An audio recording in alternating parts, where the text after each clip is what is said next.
Universidade Popular dos Movimentos Sociais busca reunir o maior número possível de ativistas, pesquisadores e artistas para um diálogo alternativo e intertemático. Proposta pelo sociólogo português Boaventura Souza Santos, que é um dos entrevistados dessa semana do nosso programa, essa universidade muito especial tem a missão de gerar reflexões e construir uma agenda de trabalho para viabilizar propostas de ação global transformadoras com a participação ativa dos movimentos sociais. Reunir o conhecimento acadêmico ao conhecimento popular é uma das missões da universidade e é também um grande desafio para a saúde coletiva. Hoje nós vamos conversar sobre saúde coletiva e a Universidade Popular dos Movimentos Sociais com Fernando Carneiro, professor de saúde coletiva da Universidade de Brasília. Fernando, muito obrigada pela sua participação aqui no programa. Você está vindo diretamente de uma participação na Cúpula dos Povos, também já reunindo esses movimentos sociais. Como é que foi essa participação lá? Exatamente, acaba de chegar de uma plenária de socialização da Universidade Popular dos Movimentos Sociais dos resultados da oficina histórica que realizamos há 3 dias atrás durante aqui a Cúpula dos Povos, né? Aqui na Rio+20. Foi em Bom Retiro, aqui próximo Exatamente. ao Rio, né? Como é que foi essa oficina? O tema da oficina foi saúde, sustentabilidade e bem-viver. E reunimos num local que tem todas as características para não só acolher os participantes, mas para que se praticasse e vivenciasse o bem-viver, porque é a primeira RPPN do Rio de Janeiro, de 500 hectares, uma área onde não se utiliza agrotóxicos. Explica primeiro para quem não sabe o que é RPPM. É uma reserva particular do patrimônio natural e de Mata Atlântica, onde se produz sem agrotóxicos, né? Se estimula a alimentação viva, né? A vivências de toda a ordem no sentido de integração com a natureza. Então foi nesse contexto, né, de autogestão e também de um lugar onde a gente tem uma relação mais estreita com a natureza que se deu a oficina da UPMS aqui.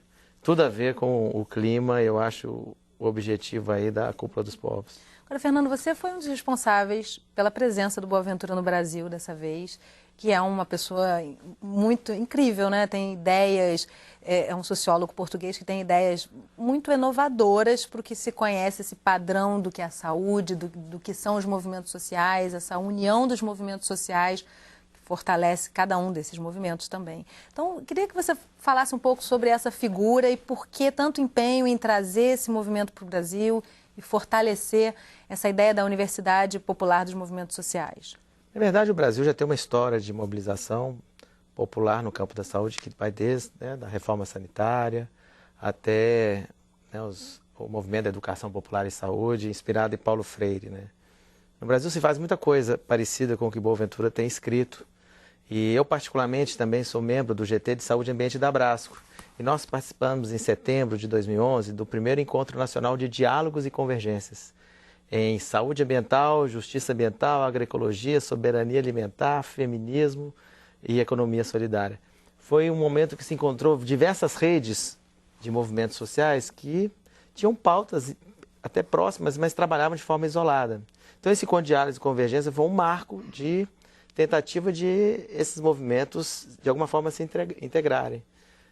O grupo do Boaventura da UPMS ficou sabendo da realização, né, desse evento. A gente participou como Abrasco, com a Associação Brasileira de Saúde Coletiva, e nos convidou para participar da oficina da UPMS, que aconteceu também no Fórum Social Temático, em Porto Alegre, em janeiro.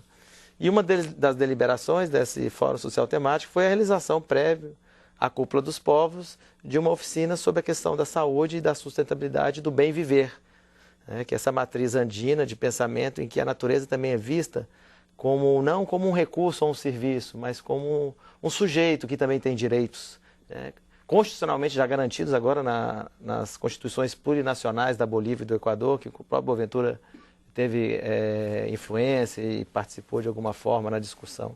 Então, acho que resumindo, né, foi eles que nos procuraram porque identificaram convergências, né, e quando a gente encontrou, vimos que podíamos fazer uma integração, porque acho que o sentido da UPMS é convergente com várias coisas que já se faz no Brasil, né? A exemplo do Encontro de Diálogos e Convergências, a exemplo do próprio movimento da educação popular em saúde, né? E a novidade dessa oficina foi a incorporação pelo movimento da educação popular em saúde da UPMS.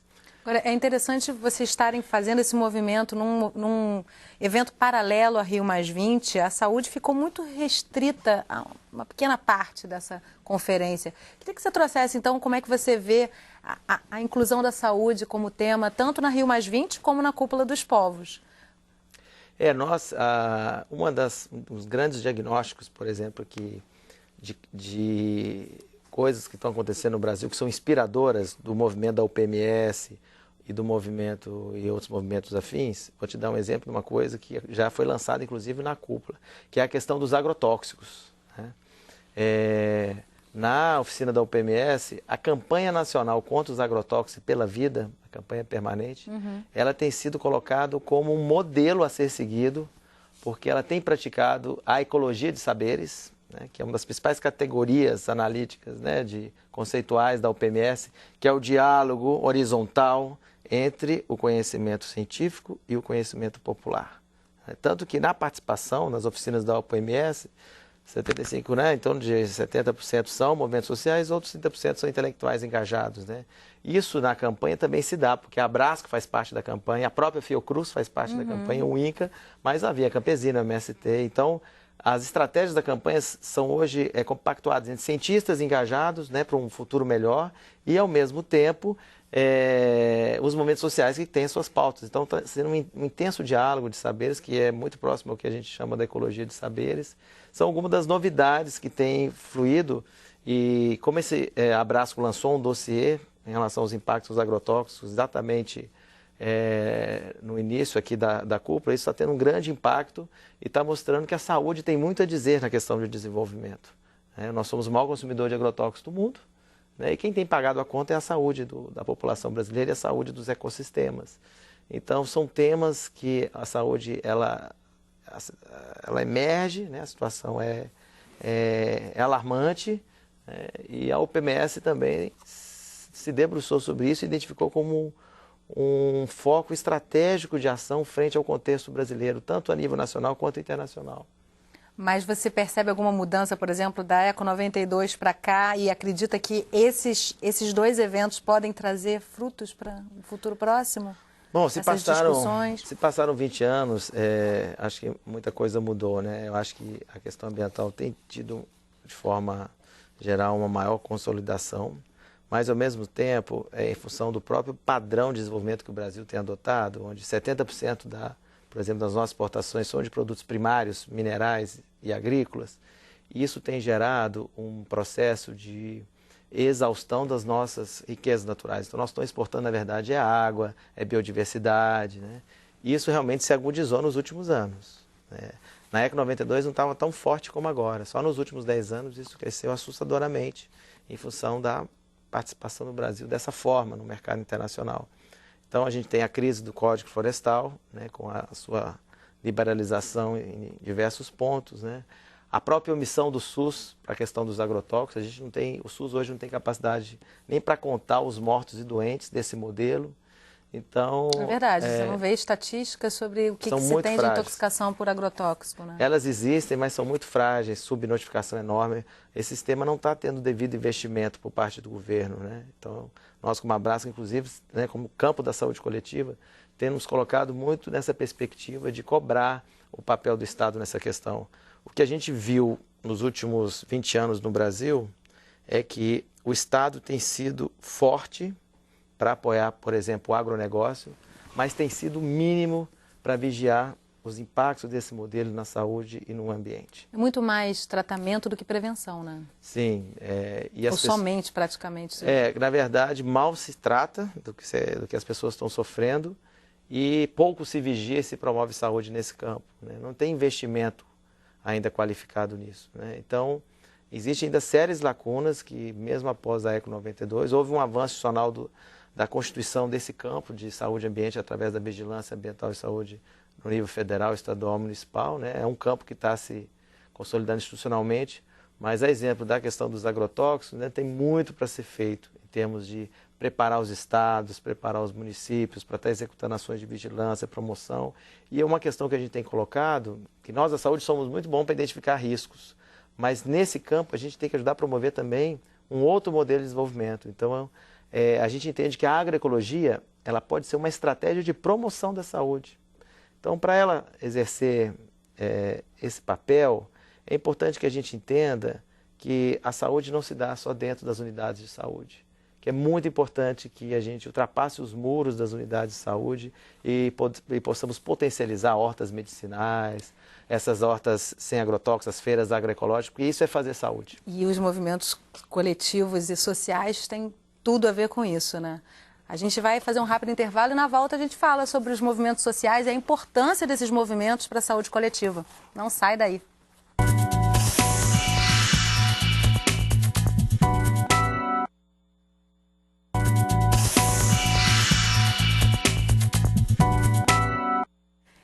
Estamos de volta conversando sobre saúde coletiva e a Universidade Popular dos Movimentos Sociais com Fernando Carneiro, professor do Departamento de Saúde Coletiva da Universidade de Brasília.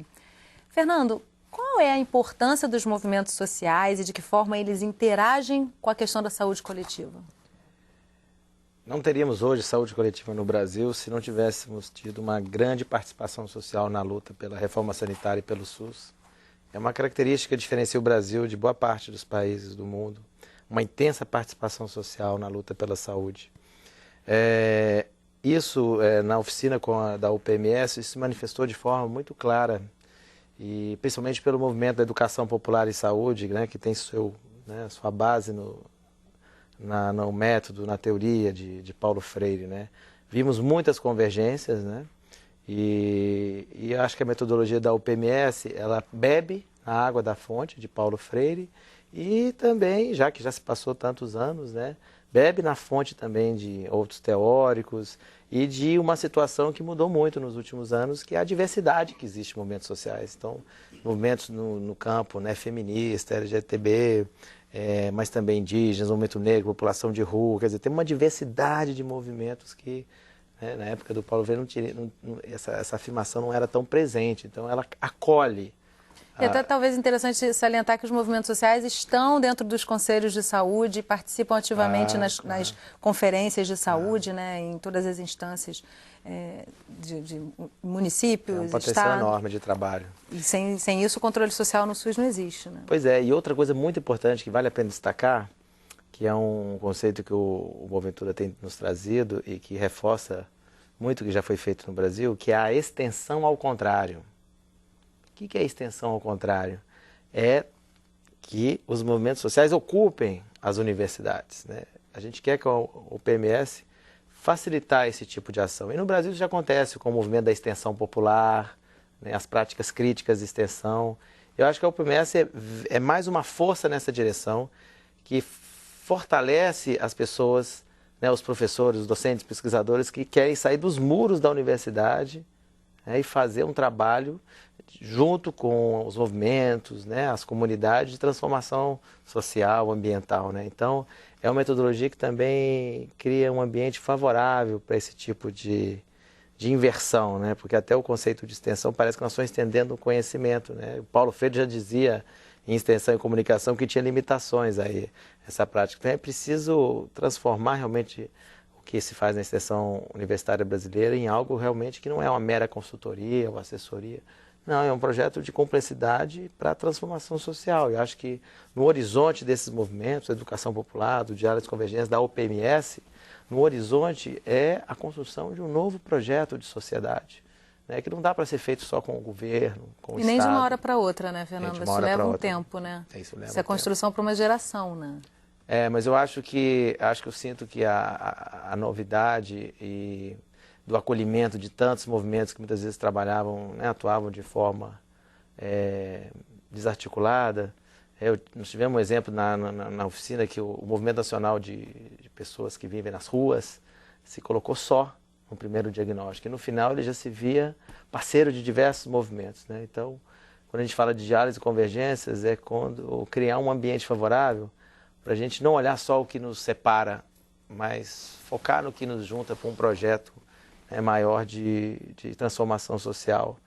E os movimentos sociais têm pressa, porque tem sentido, né, na pele a criminalização de suas lutas por um mundo melhor. Então, acho que está na hora de sairmos da retranca, né, como se diz no futebol, e passarmos para ação. É inaceitável o que esse padrão atual de desenvolvimento hoje no Brasil tem tido um impacto determinante sobre a saúde da população brasileira e a gente não pode achar que esse modelo é isso aí, não tem como lutar contra ele. Eu acho que a saúde coletiva, eu acho que a saúde é o grande termômetro do desenvolvimento. Se a saúde do povo anda mal, o nosso modelo de desenvolvimento também está andando mal. E não é o tratamento das doenças, né? Exatamente. É a saúde e o bem-estar de cada cidadão. Agora, esses movimentos, eles naturalmente vão convergir na hora que você tem, por exemplo, uma mulher negra, ela está participando de um movimento feminista, e vai estar também participando desse movimento negro. Agora, você observa esses movimentos, a convergência deles para a criação de novas políticas de uma forma forte, atuante no Brasil, nos últimos anos? Você pode citar alguma política, por exemplo, que tenha nascido de um desses movimentos ou de vários deles? Eu posso citar ou denunciar uma política que está para nascer e que é muito importante que a sociedade cobre do governo federal, que ela nasça, que é a Política Nacional de Agroecologia. Ela foi discutida com os movimentos sociais do campo e da floresta. Ela apresenta finalmente uma possibilidade para que se produza sem agrotóxicos, por exemplo, no país, né, que se estimule a agroecologia, né, que as pessoas... Porque hoje... Um produtor que quer produzir sem veneno tem que ser por conta e risco dele. Ele não tem apoio financeiro, não tem inclusive, apoio, né? Não tem apoio praticamente, não tem linha de crédito para isso. Só tem linha de crédito para os agrotóxicos, que na maioria são inclusive isentos de imposto. Hoje o brasileiro, ele paga na prática a isenção de impostos dos agrotóxicos e paga depois quando vai para o serviço de saúde ser atendido com algum problema de sabe muito intoxicação. pouco do que está consumindo, né? Exatamente, assim, sabe pouco do que está consumindo e está sendo penalizado por um modelo que está visando o lucro e não a vida. Agora, quando eu citei que há pouca estatística sobre isso, nós fizemos um trabalho aqui no Canal Saúde sobre esse movimento, inclusive sobre toda a questão dos agrotóxicos. E, na época, eu fiquei muito impressionada com o fato, eu pelo menos não achei estatística sobre o consumidor. O produtor, ele tem ali muito claro quando ele tem essa intoxicação, mas o consumidor, que consome muitos produtos, e na verdade todos consumimos, né? Porque o agrotóxico está em todas as... Está no arroz, está na farinha, está no trigo, enfim. Você acaba consumindo o agrotóxico no biscoito, no macarrão e não sabe, né? E essa estatística, mensurar essa reação para o consumidor ainda está muito distante da realidade, né? E a saúde coletiva. Isso, acho que é um desafio para a epidemiologia, para a área de nutrição social. É o que a gente vê recentemente, eu vi estudos aqui, até da Fiocruz, a nível internacional, em congressos internacionais, mostrando que está tendo uma incidência maior de câncer na população rural. Aí você tem que imaginar que a população rural, ela vive a tripla carga de exposição. Muitas vezes ele é trabalhador e se expõe aos agrotóxicos. Ele é morador, então muitas vezes um avião pode pulverizar agrotóxicos em cima da casa dele. E ele consome também alimentos.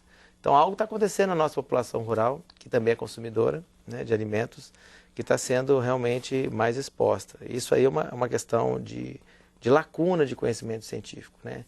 Em termos da população urbana, então, o desafio é maior ainda, porque ela está sendo sujeita a vários tipos de exposição de venenos, desde as campanhas de saúde pública, né, dos venenos domésticos, se usa para controle de insetos, né? Mas o que eu queria ressaltar dessa política que está para nascer é que era para ser lançada na cúpula dos povos a Política Nacional de Agroecologia como um pacote agroecológico, por exemplo, um pacote ambiental, política ambiental do governo. Mas parece que as pressões da bancada ruralista e outros setores que querem realmente o lucro de forma imediata, né, sem essas considerações ambientais, têm feito com que o governo recue. Então é muito importante, né, o ouvinte que está agora... Os movimentos sociais têm esse poder, né, de fazer o governo ouvir as vozes também da população. Eu acho que a gente tem que se mobilizar, criar seus comitês. Acho que a saúde coletiva tem um papel importante para guiar esse país para um desenvolvimento mais justo, mais sustentável, né? E sustentável no sentido de produção também, né? Porque é possível fazer essa produção crescer sem a utilização desse tipo de produto. Precisa de políticas, precisa de apoio financeiro, né? E priorização, né? Que é o que a gente espera que os movimentos sociais, a sociedade cobre isso do Estado. Agora, voltando aqui, Fernando, para a Universidade Popular dos Movimentos Sociais, a saúde coletiva ela tem uma área específica dessa universidade, uma área de conhecimento, um grupo envolvido especificamente nela, ou ela está entre esses movimentos sempre sendo pincelada? A UPMS, ela não trata de, a princípio, um só tema específico. Um tema especial. Né? Nós, como do Movimento da Saúde Coletiva, que fizemos uma proposta, né, porque as oficinas elas têm temas, né, apesar de a metodologia ser... Essa, no caso, foi de saúde coletiva. Sobre saúde, sustentabilidade e bem viver. Mas porque nós propusemos um tema. A metodologia permite que, dependendo do interesse de quem quer organizar uma oficina da UPMS, escolher um tema que talvez seja o mais agregador para os movimentos, um tema maior de interesse, né? Foi nosso objetivo debater a saúde pelo seguinte motivo. Nos interessa muito aprofundar termos metodológicos na prática do que Boaventura tem colocado, que é a ecologia de saberes. Nós temos consciência hoje que só o conhecimento científico ele não é suficiente para realizar as grandes mudanças que esse país precisa. Os cientistas têm que ter a humildade intelectual de reconhecer o conhecimento indígena, ancestral. Temos que ter a humildade intelectual de dialogar com o conhecimento dos povos do campo e da floresta. E na medida que a gente dialoga com esses saberes, que é o que a gente tem, saiu agora nessa socialização, nós queríamos organizar um observatório de ecologia de saberes em saúde, trouxeram uma rede. Até divulgar essa ideia da ecologia de saberes, que o próprio nome que é dado já é muito interessante. Sedutor, né? O nome, né? E parece que já nos surgiu nos movimentos sociais um novo nome para tentar, porque o observatório é um pouco ainda muito formal, a rede é muito dinâmica, aí agora nos sugeriram que a gente talvez utilize a teia de ecologia de saberes em saúde, né? Está ampliando, né? Nós estamos nesse processo de reflexão, né, onde os movimentos sociais são parceiros, os intelectuais também engajados da saúde coletiva, e nos próximos anos nós vamos construir uma institucionalidade nessa direção, né, de um espaço de produzir ciência crítica, né, de conteúdo emancipatório, para contrapor uma ciência fria, uma ciência que se diz neutra e na prática não é. A nossa ciência, que na ecologia de saberes que a gente quer produzir, ela tem lado. São lados dessas populações que estão sendo vulnerabilizadas, que estão sendo excluídas, né? Uma ciência que resgata, acho que na essência, o papel que eu acho que um pesquisador, um cientista deve ter, que é trabalhar para esse bem comum, tanto do planeta como da sociedade. É com esse foco que nós vamos dedicar a isso. Eu acho que a saúde coletiva vai ganhar muito com essa discussão, na medida que ao longo, né, da evolução do SUS, ela foi se institucionalizando, se burocratizando, e acho que é a hora de pensar um novo ciclo para o SUS, né? Um SUS que olhe para as questões do desenvolvimento, para as questões ambientais, para as questões da participação social, e oportunidades como essa, como a UPMS, eu acho que são formas de chacoalhar os nossos conselhos, chacoalhar o SUS na perspectiva de avaliarmos como está se dando essa participação social e se ela não pode ser realmente potencializada, né, e amplificada. Ótimo, são boas perspectivas de futuro, então, aí pelo movimento se concretizando, né? Bem otimista. A oficina foi boa? Foi excelente, ela foi assim, segundo o Boaventura, que acabei de sair de uma reunião de avaliação com ele, que já tem há 10 anos, né, fazendo o debate desde 2003, da UPMS, né? Ele acha que aqui no Brasil, nessa oficina, no Bom Retiro, no meio da Mata Atlântica brasileira, a UPMS chegou na sua maioridade. Que maravilha. Olha, Fernando, muito obrigada pela sua participação no nosso programa, direto da Cúpula dos Povos. Eu que agradeço o convite. Acho que está sendo uma experiência histórica, sensacional, de uma construção de saberes, né, no campo contra-hegemônico, mas eu acho que nós vamos realmente estar fazendo a diferença nesses próximos anos. Tomara.